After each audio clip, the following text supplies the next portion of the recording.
Max JEE Mains Advanced Extreme Series Season 2. Season 2 of JEE Max. Through this season, we are completely concentrating on a particular topic which is very, very important for JEE Mains and Advanced. After complex numbers is numbers is 1. And so far in complex numbers, we have completed 36 lessons successfully. This is about 37th lesson. From 27th lesson onwards, we are concentrating the problems of 4.3 exercise in integrated book of icon, because all the problems which are given in the icon textbook are very, very important, and if you have practiced those problems, you will get complete knowledge, and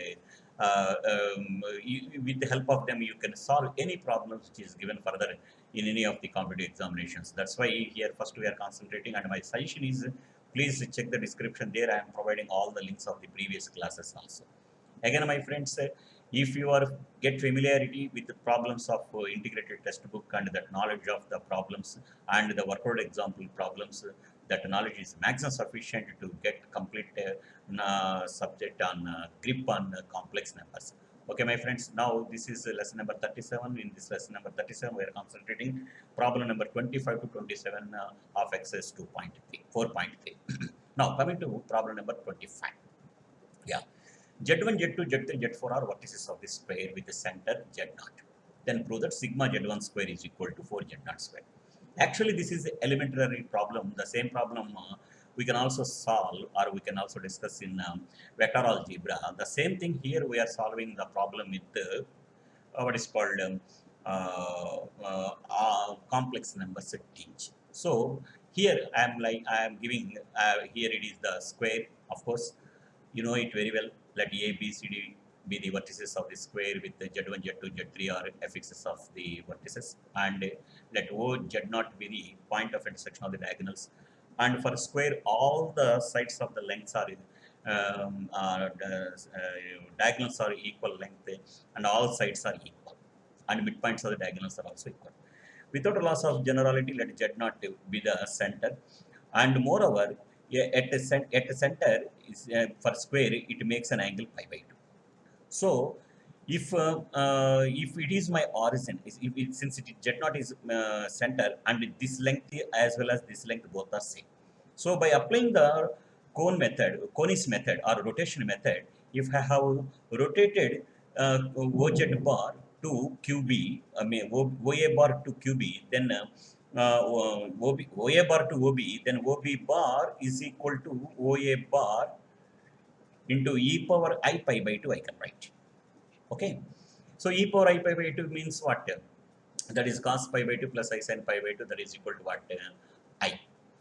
So OB bar means here Z2 minus Z0, and OA bar means what? Z1 minus Z0. Like that, you find all other vertices in terms of Z0.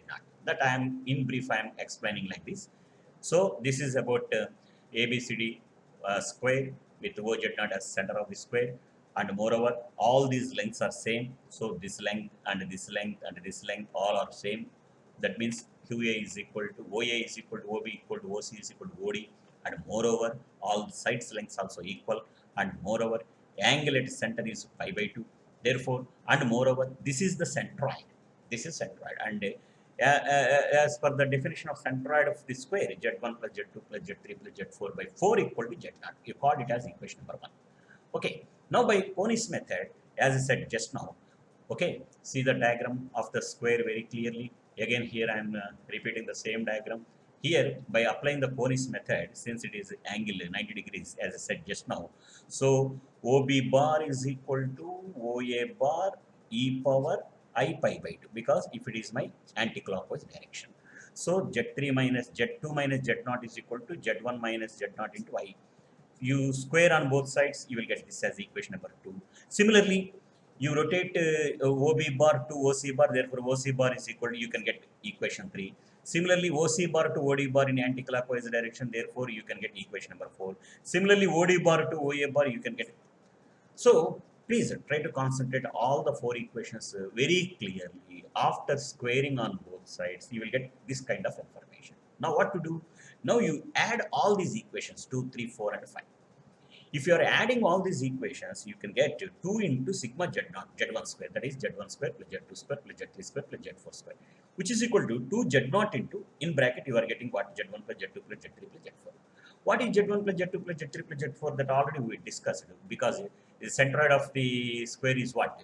That is centroid of the square is z1 plus z2 plus z3 plus z4 is equal to 4 z0. Now you substitute those values here. So you will get this as 8 z0 square, but here 2 is there, 2 and 4 gets cancelled, 2 gets cancelled, therefore sigma z1 square is equal to 4 z0 square, you will get the answer. Clear, everyone? So what I am doing here, what I did was very simple. Here I have converted every relation in terms of z0. For that, here I have rotated OA bar to 90 degrees and it comes to OB bar. Since both magnitudes are same, OA and OB, mod OA equal to mod OB, therefore OB equal to OB bar equal to OA bar into e power I pi by 2. So what is OB bar? That is z2 minus z0. What is OA bar? That is z1 minus z0. Into e power I pi by 2 is what? Cos pi by 2 plus I sin pi by 2. Cos pi by 2 is 0. I sin pi by 2 is what? That is 1. That is I. So after squaring on both sides, you got this as an equation. Similarly, find the remaining equations in terms of z0 and by adding, and you got this as the common term, and you replace z1 plus z2 plus z3 plus z4 by z3 plus z4 by 4, that is what? Z0, because it is centroid. Therefore, you substitute and simplify it, you will get the answer. Now coming to problem number 26. Of course, here also, this is the one of the straightforward question. Here, simplification matters. Here, the only point is simplification matters. Already, we have been exposed for several times this kind of problem. Only thing is LHS, you take it, and the factorization matters. Actually, what to do? Here, 1 minus mod 1 minus z1 bar z2 whole square minus z1 minus z2 whole square. This is LHS. So here what I am doing is, this I can write it as 1 minus z1 bar z2 into, by taking bar, 1 minus z1 z2 bar minus, this I can write it as z1 minus z2 into z1 bar minus z2 bar. Now, by simplification, this is what? 1 minus z1 z2 bar minus z1 bar z2, and this is plus mod z1 square mod z2 square, because z1 bar is equal to mod z1 square, z2 bar is equal to mod z2 square, is equal to here it is z1 bar is mod z1 square minus z1 z2 bar minus z1 bar minus and minus plus mod z2 square. So you cancel all these terms on both sides. You cancel z1 minus z1 z2 bar minus this one, and you bring the terms, remaining terms this side. So 1 plus mod z1 square mod z2 square minus mod z1 square plus minus mod z2 square. You bring you get this time, of course not, this is minus of I think. After releasing that, you can get this as what? I think it is minus z1 square. Yes, minus z2 square. So this I can write it as, I can factorize this as what? 1 minus mod z1 square into 1 minus mod z2 square.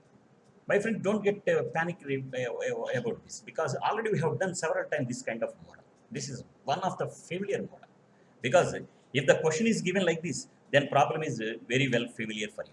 Because if they give the question like this, if mod z2 not equal to 1 and mod of z1 by z2 by 1 minus z1 bar z2 equal to 1, then find mod z1. If they are asking the question of that model, then the problem is nothing for you. The same problem they have given in a different, another direction. That's all. That is the only difference. Now coming to 26th, second problem. Of course, here also it's a very simple problem.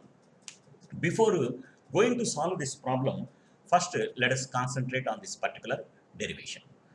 What's that? Mod z1 plus z2 whole square plus mod z1 minus z2 whole square is equal to 2 into mod z1 square plus mod z2 square. Actually, proof is not necessary for you, because already I have proved it. But anyhow, again I am giving the proof for this one. So what is mod Z1 plus Z2 whole square plus mod Z1 minus Z2 whole square? This is Z bar. So after simplification, that Z1 Z2 bar plus Z2 Z1 bar minus Z1 Z2 bar, they gets cancelled and you will get this as the formula. Now here what to do is, you consider this as my alpha and you consider this as my beta, then what will happen you see.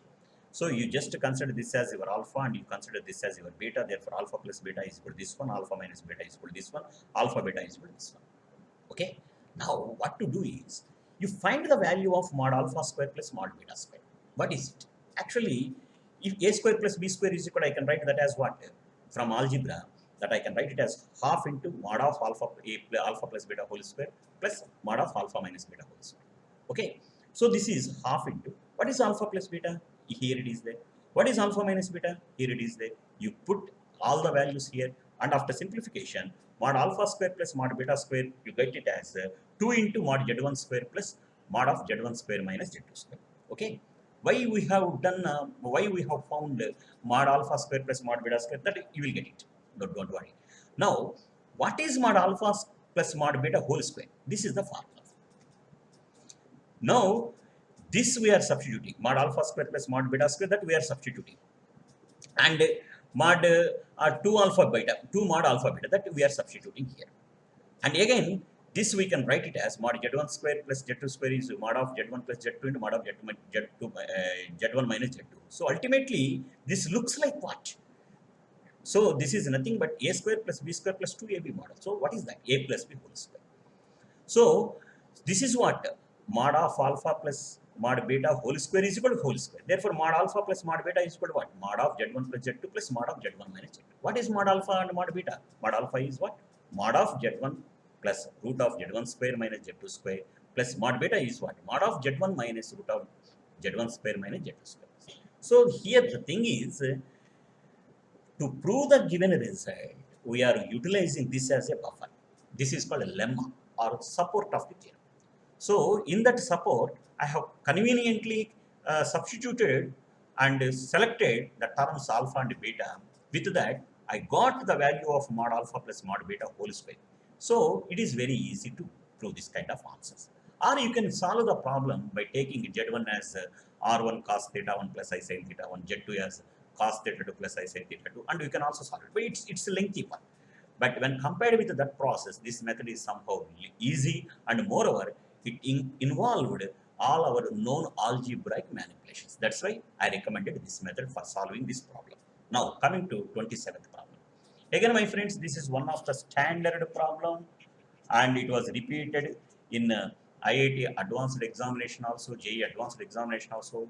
We may expect the same question even for JEE mains.